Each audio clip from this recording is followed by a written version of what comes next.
안녕하세요. 남윤정입니다. 자기긍정, 다양성, 공존의 가치를 담은 어린이 책을 추천하는 오늘의 어린이 책입니다. 오늘도 내 아이를 지키는 성인지 감수성 수업의 저자이자 전 초등학교 선생님이시기도 한 서현주 선생님과 함께하고 있습니다. 네. 안녕하세요. 안녕하세요. 네. 오늘 좀 특별하게 소개해봤습니다. 네. 우리가 기념일, 특별한 날에 읽을 만한 책들, 학교에서 보통 계기 교육이라고 얘기하는 그런 책들을 좀 소개하고 있는데요. 오늘은 어떤 특별한 날에 대해서 우리가 얘기를 나눠볼까요? 네, 오늘은 4월 21일 과학의 날입니다. 과학의 날. 네. 이거 학교에서 행사도 많이 하는 날인 걸로 알고 있어요. 네. 학교에서는 아예 4월이 과학의 달로 지정을 해서 굉장히 많은 행사를 합니다. 아시다시피 뭐 상상화 그리기, 독후감 쓰기 뭐 등등등 발명 그리고 뭐 교육청에서도 그런 대회도 많이 하고요. 4월에 그런 행사가 많이 열립니다. 네, 과학의 날에 맞는 읽으면 좋을 그런 어린이 책을 오늘 소개할 건데 우리나라 과학의 날은 언제부터 시작됐나요? 과학의 날은 일제강점기로 거슬러 올라간대요. 그래서 그때 이제 한국인 과학 기술자들이 과학 데이를 정하고 찰스 다윈이 죽은 4월 19일을 과학 데이로 정했었는데 뭐 이러한 움직임이 있었고 지금은 이제 정부 부처로 과학기술처 성립하면서 뭐 그 이후에 4월 21일로 68년부터 과학의 날 행사를 했다고 합니다. 오래됐네요. 68년부터 4월 21일 과학의 날이 첫 번째 있었고 그 이후로 쭉 이제 이날을 과학의 날로 삼고 있고 지금 학교에서는 또 아예 과학의 달이라 그래가지고 여러 행사도 하고 학생들이 또 체험할 수 있는 일도 많고 그런 걸로 알고 있습니다. 과학의 날에 어울릴 만한 책 오늘 두 권 어떤 책 먼저 소개해 주시겠습니까? 네, 첫 번째 책은 나의 과학자들입니다. 나의 과학자들 이지유 글 키다리에서 2020년에 나왔습니다. 우리 책 1권에 오늘의 어린이 책 1권에 사회적 인정 범주죠. 그 범주의 21번째 질문 여성 인물의 사회적 기여를 현실적으로 보여주나요? 선정 기준으로 삼았는데요. 이지유 선생님은 오늘의 어린이 책 처음 할 때 나다움 어린이 책부터 도서 선정위원으로 같이 참여한 작가님이죠. 우리나라에서 거의 좀 독보적이라고 할 만한 논픽션 작가로 알려져 있는데 이 책은 이지유 선생이 자신이 굉장히 롤모델로 삼았던 여성 과학자들을 쭉 소개하는 걸로 알고 있습니다. 맞습니다. 네. 별똥별 아줌마가 들려주는 이야기 시리즈로 유명하신 이지유 작가님의 책인데요. 이지유 선생님은 아무래도 다양한 것에 도전하는 호기심이 굉장히 많으시고 이것도 해보시고 저것도 해보시고 그런 삶을 살고 계신데 그럼 우리 서평부터 소개해 주시겠어요? 네. 과학 논피션 전문 필자인 이지유 작가가 자기 삶의 여러 장면과 연결시켜 쓴 세계의 여성 과학자 29명 이야기. 실크 스크린으로 직접 작업한 과학자들의 얼굴 이미지가 한 명 한 명 강렬한 인상을 남긴다. 인물의 성장에만 초점을 두지 않고 연구하는 삶과 업적을 구체적으로 다루고 있다. 과학은 자신과 멀다고 생각하던 여성 어린이들이 주저하지 않고 미래를 계획할 수 있도록 용기를 준다. 책의 디자인이 아름답고 깊이 있으며 풍부한 서술이 돋보인다. 네, 맞아요. 이 책이 그 실크 스크린으로 사람의 얼굴을 이렇게 쫙 인쇄를 했기 때문에 깊이가 있죠. 제가 이 책을 출판 기념회 하던 때 갔었는데 이 책 어떻게 만들었는지 선생님이 얘기를 해주셨거든요. 네. 당시에 손을 다치셨대요. 네. 그래서 작업을 할 수가 없었던 거예요. 글 쓰는 작업을. 선생님 워낙 호기심이 많고 워낙 또 미술에 고등학교까지 미술을 하려고 생각했던 분이라 그래서 이 판화를 배우기 시작하셨대요. 아예 판화로 이 작업을 하자라고 작정을 하시고 그렇게 한 사람 한 사람에 대해서 작업을 해나갔다고 하시더라고요. 네. 그래서 보통은 다치면 그냥 쉴 텐데 대단하십니다. 이 크리에이티브가 강한 사람은 그것도 다 이렇게 창작으로 이렇게 환원하는구나 그런 생각을 제가 했던 기억이 나요. 네. 대단하십니다. 네. 그래서 이 책은 어쨌든 실크 스크린으로 여성 과학자들의 얼굴이 나와 있고 그 다음에 거기에 대한 글 작가님의 뭐 경험이나 이 과학자에 대한 이야기 이런 게 나와 있어요. 저도 이 책을 읽으면서 갑자기 문득 떠오른 유년 시절이 생각이 나는데요. 네. 저도 어렸을 때 꿈이 과학자였습니다. 그러셨구나. 항상 어울리시는데. 네? 네. 근데 그때는 또 과학자가 뭔지 잘 몰랐는데 그냥 막연히 학교에서도 늘 과학의 날이 있고 하다 보니까 그리고 고무동력기 만드는 그런 거 늘 했었잖아요. 저는 그런 만드는 걸 되게 좋아했었거든요. 저는 그런 거 안 만들어 본 세대입니다. 전 연 같은 것도 직접 만들고 뭐 하여튼 간에 조작하는 걸 좋아하고 그런 조립하는 거 좋아해서 과학자가 이런 건가? 그때는 이제 잘 과학에 대한 세부 분야가 있는 걸 모르고 초등학교 때는 나도 그냥 왠지 과학자가 되고 싶다라고 생각한 뭔가 적이 만들고 있습니다. 발명하고 이런 걸 좋으셨구나. 네. 하지만 뭐 그쪽 전혀 상관없는 전공을 하긴 했지만 그래도 어쨌든 옛날 어린이들이 한 번쯤 꿈꿔보는 꿈 중에 하나가 아니었나 대표적으로 과학자가 될 거예요. 맞아요. 옛날에는 굉장히 장래 희망 과학자가 많았는데. 그 어린이들 다 어디 갔나요? 요즘은 지금? 별로 없다고 들었습니다. 요즘은 제가 학교에서 봤을 때 되게 다양한 것 같아요. 애들이. 연예인도 있고 그리고 좀 더 구체적인 것 같아요. 그러니까 과학자 중에서도 뭐 예를 들면은 뭐 AI 뭐 공학자라든지 뭐 개발자 아니면 뭐 동물학자 이런 식으로 조금 더 세분화됐구나. 네, 세분화된 것 같습니다. 진로 교육이 잘 이루어졌기 때문이겠죠. 현실적이네요. 네. 예전에는 이제 뭐 대통령, 경찰, 그렇지. 과학자, 선생님, 의사, 뭐 그 정도. 외교관, 뭐 그 정도. 그 정도. 네, 맞아요. 했던 것 같아요. 요즘에는 그렇게 세분하게 이미 다 그 전에 그런 정보를 많이 습득했다는 뜻이네요. 어린이들이. 네. 예. 좋은 것 같습니다. 그거는. 네. 이 책은 이제 교양책이어가지고 이렇게 돼 있네요. 선생님 지우스 토크 하면서 선생님의 그 작가 이야기가 종종 들어가 작가 있는데 이야기가 들어가고 네. 나는 엘버트 아인슈타인, 앨런 구스, 세실리아 페인과 포슈킨, 베라 루빈 등 천문학사에 빼놓을 수 없는 인물들의 얼굴을 실크 스크린으로 작업했다. 정말 마음에 들었다. 이 작업을 하면서 아주 흥미로운 사실을 깨달았는데 여성 과학자를 찍은 작품이 훨씬 좋다는 것이다. 그래서 나는 여성 과학자에 집중해서 작업하기 시작했다. 여성 과학자들의 얼굴을 자세히 들여다본 것은 이때가 처음이었다. 나는 사진이 겉모습 이상의 것을 담는다고 생각한다. 하면서 이런 작업 과정 이야기도 재미있게 써주셨어요. 워낙 글을 잘 쓰시다 보니까 이 책을 읽다 보면 쓱 빠져들 수밖에 없거든요. 한 명 한 명 읽으면서 이런 과학자도 있었구나 이런 생각을 하면서 읽었던 기억이 납니다. 그러니까. 네. 맨 처음에 실크 스크린 나오는 거는 어린 작가님입니다. 지유. 어린 이지유 작가가 눈빛이 굉장히 장난이 아니에요. 네. 똘망똘망합니다. 네. 첫 번째 나오는 과학자가 헨리에타 스완 레빗. 그리고 그 실크 스크린으로 작업한 얼굴 위에 스타라고 써 있는데요. 작가님이 이렇게 쓰셨어요. 일부러 읽어볼게요. 나는 천문학자가 되고 싶었다. 지구의 공전 궤도보다 큰 별이 있다는 사실을 알게 되면서부터다. 오리온 자리에 베텔게우스가 그렇게 크다는 사실을 안 순간 나는 지구를 확 벗어나 우주로 날아간 느낌이었다. 이런 조그만 지구 따위 우주를 연구하는 사람이 되고 말겠어. 뭐 이런 얘기가 나옵니다. 이런 생각을 할 수 있었다니 참 부럽습니다. 네.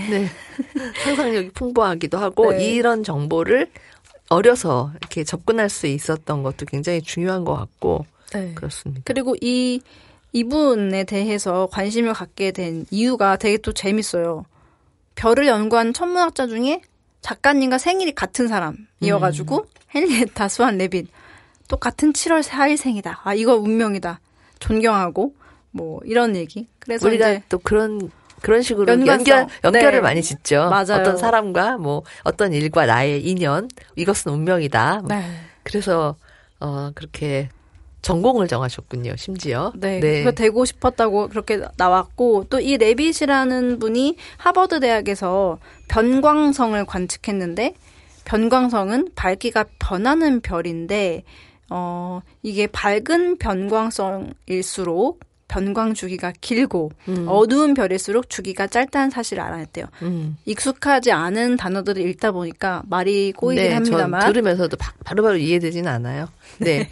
29명의 과학자라고 그래요. 각각 어떤 분야인지 진짜 굉장히 분야도 다양한 과학자들입니다. 네, 이렇게 천문학자도 나오고요. 뭐 우주에 대한 이제 과학자들 많이 나오고 나사에서 손과 머리로만 우주선의 궤도를 계산하는 컴퓨터 캐서린 존슨 이런 분 얘기도 나오고 이 책이 재밌는 점이 또 그 출판사에서도 약간 진로 교육서로 도움이 될 것이다라고 말을 한 게 이지우 작가님의 어떤 의식의 흐름, 난 천문학자가 왜 되고 싶었는지 그런 생각, 상상을 따라가다 보면은 그러다 보면서 만나게 된 과학자들에 대한 이야기, 그러니까 과학자 한 명에 대해서 뭐 위인전처럼 이 사람이 뭐 어떤 삶을 살았고 뭐가 훌륭하고 뭘 잘 참았고 이런 것보다도 이 이지우 작가님이 알고 있는 이 사람이 경험한 그 과학자들의 보고 싶은 면, 사실 한 사람의 인생을 어느 관점에서 보느냐에 따라서 다르게 받아들일 수가 있잖아요. 그렇죠. 네.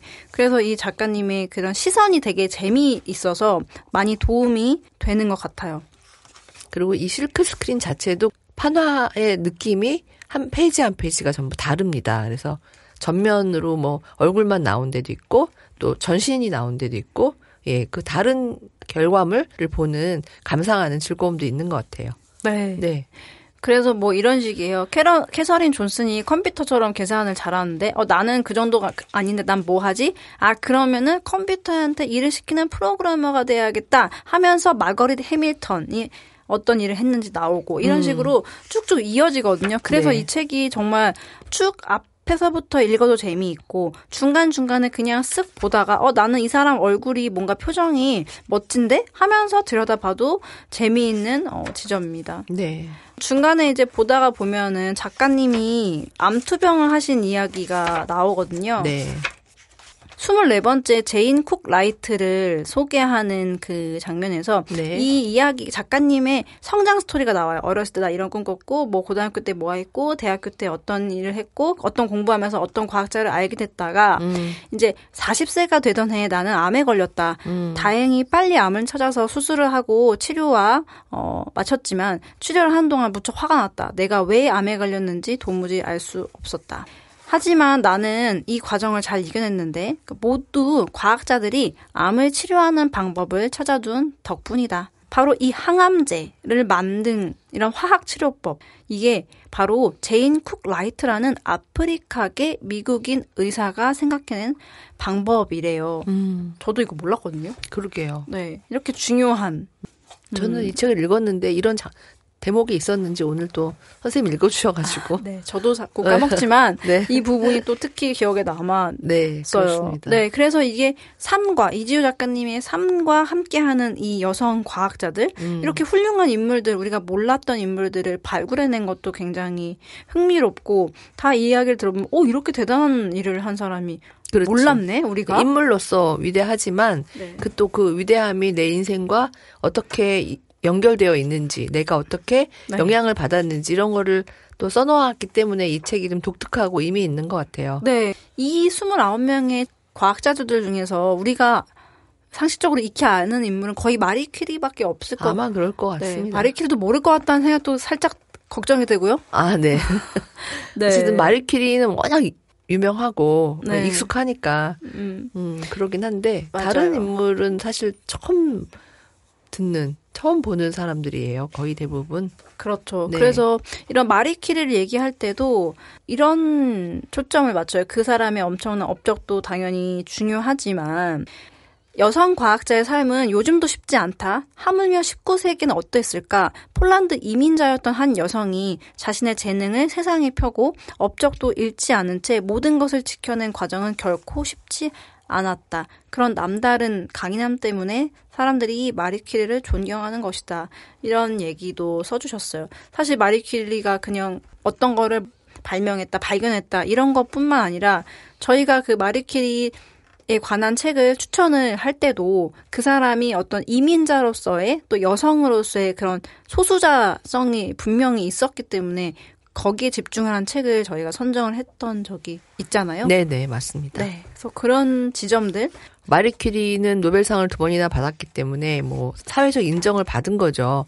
근데 나머지 28명은 이렇게 발굴을 하면 드러나지만 사회적으로 호명이 되지 않잖아요. 그러니까 가려진 거죠. 있지만 가려진 거. 그러니까 그런 게 사실은 여성 인물들에 굉장히 많기 때문에 우리가 여성 인물 이야기를 자꾸 발굴하고 이런 책들에 대해서 또 추천을 하고 이렇게 되는 것 같아요. 맞아요. 예. 그러니까 우리가 호명하지 않고 자꾸 읽지 않으면 그런 인물이 있었다는 것조차도 모르고 그러면 이제 제가 어렸을 때 그랬던 것처럼 요즘 여성 어린이들도 나의 롤모델은 없잖아. 이렇게 생각하기 쉽거든요. 네. 이렇게 다양하게 좀 알려주고 읽어주고 네. 그래야 할 것 같아요. 그게 중요한 네. 네, 지점이고 네. 물론 아인슈타인이 굉장히 대단한 그 발견을 하고 이론을 정립한 건 맞지만 또 이렇게 우리의 삶과 직접적으로 영향이 있는 여성들, 과학자들을 들여다보는 것도 아주 중요한 교육인 것 같습니다. 이 책을 이렇게 그림과 글, 작가의 호흡이 묻어나는, 이주유 작가의 호흡이 묻어나는 글 이렇게 같이 차분하게 읽는 에세이로서도 아주 좋습니다. 네, 마지막에 이제 작가님 말씀에 이렇게 나와 있어요. 나는 바버라 맥클린톡과 마리 키리와 리제 마이트너를 비롯해 이 책에 언급된 어떤 과학자와도 만난 적이 없지만 그들은 나와 시공을 초월한 관계를 맺고 있다. 눈을 더 넓혀 세상을 보면 나는 젊은이들, 어린이들과 연결되어 있고 아직 태어나지 않은 존재들과도 이어질 것이다. 이거 너무 멋지죠? 너무 멋져요. 또 아마 그래서 이 책을 만들었을 것 같아요. 네. 그리고 작가님은 결국에 이 과학자들과 만난 것은 바로 또 책을 통해서 그렇잖아요. 그렇죠. 그렇기 때문에 우리가 같은 세계관을 가질 수 있는 것, 대화할 수 있는 것, 죽은 사람과 바로 책의 힘이고 그래서 이 마지막의 작품은 무엇이냐. 어린 지유들이 나옵니다. 이것도 되게 재밌었어요. 아, 역시. 틈이 상관하게 구성을 했네요. 네, 어린 지유가 나왔고, 미래의 지유들이 또 나와요. 사실 또 지유가 요즘에 인기 있는 이름 순위에 그래요? 있거든요. 아, 네. 그렇구나. 그래갖고. 이제 앞선 이름을 갖고 계시네요. 맞습니다. 이지유가 본명이실 건데. 네. 근데 요즘 어린이들 지유가 진짜 많거든요. 좀 본 것 같아요. 지우를 지나서 지유. 네. 네, 아마 이게 이웃의 뭐 친구의 따님이라고 그랬나 이웃이었나 여기 뭐 그렇게 들은 것 같은데 대학 후배와 SNS 친구의 딸. 네, 그렇게 들었던 것 같아요. 네. 뒤에 사진이 나오고 저는 이름은 몰라도 좋다, 업적은 잊어도 좋다. 과학자들을 만나는 아주 특별한 방식 이렇게 뒤에 뒷표지에 써 있습니다. 네, 그래서 과학의 날 독후감 쓰기 하실 때 선생님들 이 책을 많이 고학년들에게 추천하시고 또 이런 식으로 나의 삶과 관계 있는 과학을 찾아보는 그런 과제? 전 너무 좋은 것 같아요. 좋네요. 네, 그래서 에세이 한 편 써보는 거. 검색하면은 그런 과학자들 나오니까 네. 그런 거 좀 자세하게 자기들이 조사해서 스스로 이렇게 써보는 거 굉장히 좋을 것 같아요. 네, 그래서 좀 옛날에 기획된 위인전 시리즈 말고도 이렇게 좋은 인물들을 소개하는 책이 있으니 과학의 날에 정말 딱 맞는 책, 나의 과학자들 많이 읽어줬으면 좋겠습니다. 네, 오늘 첫 번째 책으로 이주유 작가의 나의 과학자들 함께 읽어봤습니다.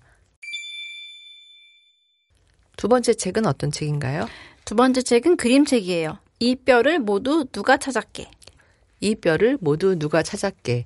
린다 스키어스 글, 마르타 미겐스 그림, 길상효 옮김, 시드북에서 2020년에 나온 책입니다. 이거는 오늘의 어린이 책 1호에서 사회적 인정 범주의 21번째 질문, 여성 인물의 사회적 기여를 현실적으로 보여주나요? 이 질문에 근거해서 추천한 책인데요. 바위를 뚫는 물방울 시리즈, 시드북의 그 인물 이야기 시리즈의 14번째 책입니다. 이 뼈를 모두 누가 찾았게. 네. 최초의 고생물학자 메리 애닝의 이야기입니다. 소개해 주세요. 서평을 읽어드릴게요. 네. 공룡은 흔히 남자아이들이 좋아하는 생물이라는 고정관념이 존재한다. 화석을 발굴하는 고생물학자들의 이미지를 상상해 보아도 그렇다. 그러나 최초로 공룡 화석을 발견하고 고생물학의 기초를 마련한 것은 메리 애닝이라는 여성 과학자다. 공룡을 좋아하는 어린이라면 치마를 입은 채 정과 망치를 들고 절벽을 기어오르는 메리 애닝의 멋진 발자취를 따라가 보자. 네. 고생물학자.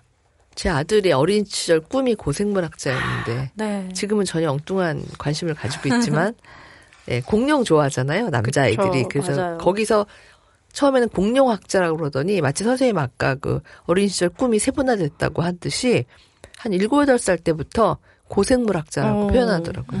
전문 용어로. 네. 그 바로 그런 일을 했던 여성 과학자입니다. 네. 뭐 이 책의 저희가 이 시리즈 바위를 뚫는 물방울 시리즈를 좋아하기도 하지만 정말 이 책은 그냥 재밌어요. 일단 흥미롭고 또 어린이들한테 읽어줬을 때도 반응이 굉장히 좋은 책 중에 하나입니다. 배경은 영국이에요. 조금만 읽어볼까요? 네. 여기는 영국의 라임 레지스라는 마을이에요. 메리가 철썩철썩 부서지는 파도를 피하며 바닷가를 뒤지고 있어요. 관광객에게 팔 조개 껍데기 따위를 바구니에 주워 담으면서요. 그 중에는 뱀돌멩이, 악마의 발톱, 천사의 날개라고 부르는 근사한 화석들도 있어요. 근데 이게 지금 뱀 돌멩이가 사실은 암모나이트고 악마의 발톱은 벨렘나이트고 이렇게 괄호로 써 있거든요. 네, 그림에도 암모나이트가 있습니다.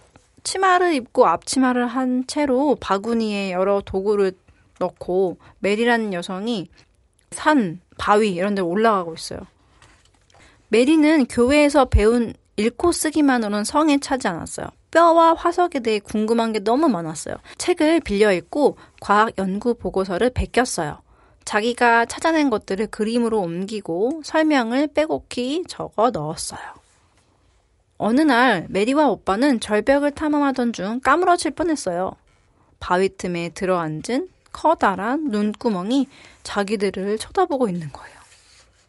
그래서 이제 이 메리와 오빠가 눈구멍이라는 걸 보고 흙과 돌을 드러냈더니 엄청 큰 턱, 셀 수 없이 많은 이빨, 그 사람 몸집만한 머리가 발견이 되는 거죠. 공룡 머리네요. 네. 그래서 메리가 이제 일꾼들을 불러서 머리뼈를 파내가지고 집까지 마차에 싣고 가는 장면이 아주 특별하게 느껴집니다. 네, 맞습니다.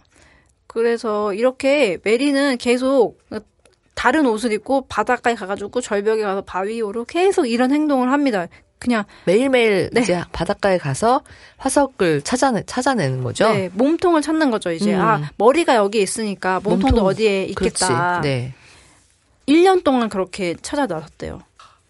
1년이 될 즈음 대자연이 도움의 손길을 내밀었어요. 거센 폭풍우가 몇 번이나 산사태를 일으킨 거예요.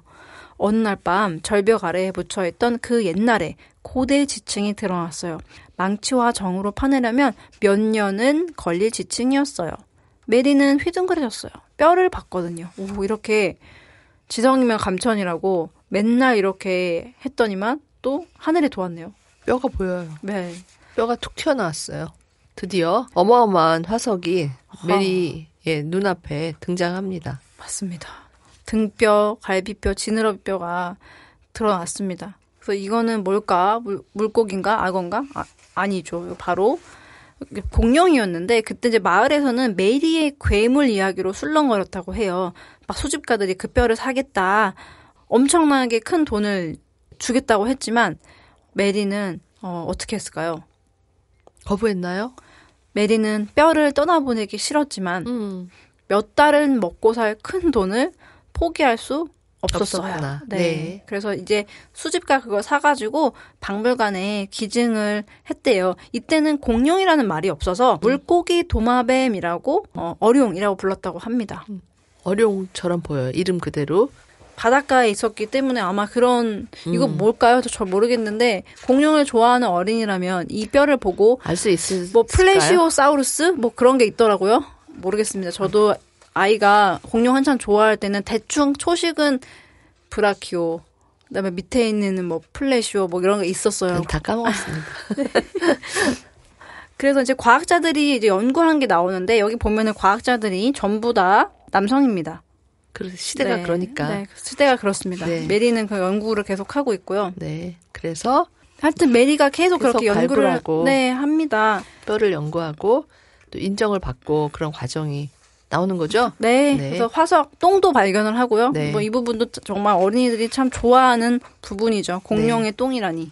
그래서 이제 메리가 실험실에서 여러 가지로 이제 분석을 하고 발굴을 하고 뭐 실험을 하는 장면이 계속 그려집니다. 나중에는 또 메리가 놀라운 것을 발견을 하는데요.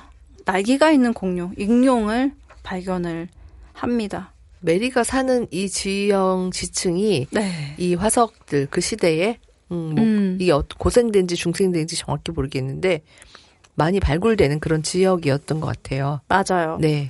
이 중간에 이런 장면이 나와요. 이 놀라운 발견으로 전 세계 과학자들이 떠들썩했어요. 하지만 시간이 지나자 메리에 대한 이야기는 쏙 들어가 버렸어요.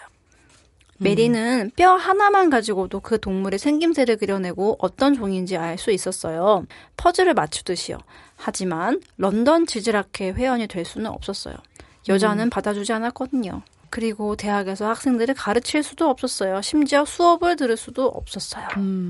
이런 내용이 또 나옵니다. 당시의 시대 상황이. 네. 이렇게 훌륭한 발견, 세계 최초의 이때가 어떤 19세기인가요? 아까- 맞겠죠? 네. 시대가 제가 정확히 앞부분에서 1799년에 태어나서 1847년에 세상을 떠났으니까 그러니까 18세기 말 19세기의 분위기에서 이런 과학 발견 작업을 하려니 얼마나 힘들었겠어요. 사람들이 네. 알아주지도 않고 또 어떤 업적을 세워도 너무 쉽게 공을 가로채 가기도 하는 사회 분위기였을 거기 때문에 메리가 이 일을 하면서도 굉장히 힘에 겨웠을 것 같다. 그런 네. 생각이 듭니다. 네. 그런 이야기예요. 그래서 메리가 이런 발견을 플래시오사우루스 맞네요. 네, 맞았네요. 선생님 기억력이 정확하시군요. 네. 그래서 이런 용감한 발견 덕분에 네. 고생물학이라는 학문이 자리를 잡을 수 있었다. 그래서 네. 이 메리 애닝의 그림이 나와 있는데 초상화 네. 아마 그 실사를 토대로 한 것 같고요. 네. 이 인물 이야기 자체로도 힘이 있고 재미있고 아이들이 참 좋아하는 소재이고 과학의 날에도 수업하기도 참 적절하고 그냥 읽어도 재미있는 그런 책입니다. 사실 놀라운 게 이 공룡은 남자 어린이들이 보통 어렸을 때 좋아하는 동물인데 네. 고생물학자의 이런 여성이 19세기부터 있었다라는 게 일단 첫 번째로 놀라운 것 같아요. 그러니까요. 쉽게 상상하기 힘들죠. 뭐 곤충학자 우리가 이런 것도 다루고 했었는데 네. 그것은 어떻게 보면 대상이 우리 주변에 쉽게 해서 볼 수 있잖아요. 근데 이 화석을 발견을 하려면은 자연을 많이 돌아다녀야 되고 네. 좀 사람들이 덜 가는 곳, 험한 곳을 그렇죠. 한참 또 땅을 파야 되고 네. 뭐 벽을 허물어야 되고 이런 작업을 해야 되는데 이 여성 메리가 그걸 해냈다. 그리고 남보다 먼저 많이 해냈다라는 게 그러니까 우리가 예전에 탐험가 이런 걸 볼 때도 저도 그런 생각했거든요. 여성 탐험가가 이렇게 많았어? 이렇게 많았다면 나도 한번 어렸을 때 탐험가 꿈을 한번 할 수 있다라는 어떤 이그젬플이 있잖아요. 네. 물론 없어도 하는 사람은 있지만 보통의 경우는 그런 거가 있으면 더 자극을 받으니까. 맞아요. 메리도 마찬가지인 것 같아요. 네. 이런 일을 할 수 있구나. 그래서 지금도 이제 여학생들이 뭐 고고학 도전한다든지 그렇죠. 이런 일을 더 많이 해도 좋지 않을까 이런 생각이 듭니다. 맞아요. 더 재미있고 매력적인 분야잖아요. 그렇죠. 네. 왜 근데 남자애들이 공룡을 좋아하게 됐을지 그렇게 잘 모르겠어요. 왜 그럴까요? 선생님하고 따로 한번 진지하게 얘기해봐야 될 것 같아요. 어쨌든 네. 이 매력적인 책 많이 읽어보셨으면 좋겠습니다. 고생물학자 메리 애닝을 소개한 이 뼈를 모두 누가 찾았게 오늘 두 번째 책으로 함께 읽어봤습니다. 오늘 과학의 날 혹은 과학자의 날이기도 했네요. 네, 오늘 많은 과학자들을 다뤘으니까 학교에서도 이런 과학자, 다양한 과학에 대한 이런 이야기들 더 많이 할 수 있는 그런 네. 책들이 그런 어떤 재료를 쓸 수 있도록 더 많이 나왔으면 좋겠어요. 그럼 오늘 이야기 선생님 혹시 뭐 더 하실 말씀 있으실까요? 아닙니다. 어쨌든 과학의 날, 사실 과학이라는 분야가 여러 분야가 있는데 거기서 또 나한테 내가 좋아하는 분야는 어떤 분야인지 또 그리고 어떤 과학자들이 있는지 그런 인물들을 또 탐색해 보는 것이 꼭 과학자가 되지 않더라도 이제 또 사람들이 과학을 많이 또 지능해야 된다 이런 얘기를 많이 하잖아요. 그러려면 잘 알아야 할 것 같아요. 그래서 이런 책이 도움이 될 것 같습니다. 네, 오늘 과학에 대해서 또 얘기 나눠봤습니다. 지금까지 오늘의 어린이 책 선생님 오늘 수고 많으셨어요. 네, 고맙습니다. 네, 고맙습니다. 오늘 순서 여기서 마치겠습니다. 감사합니다.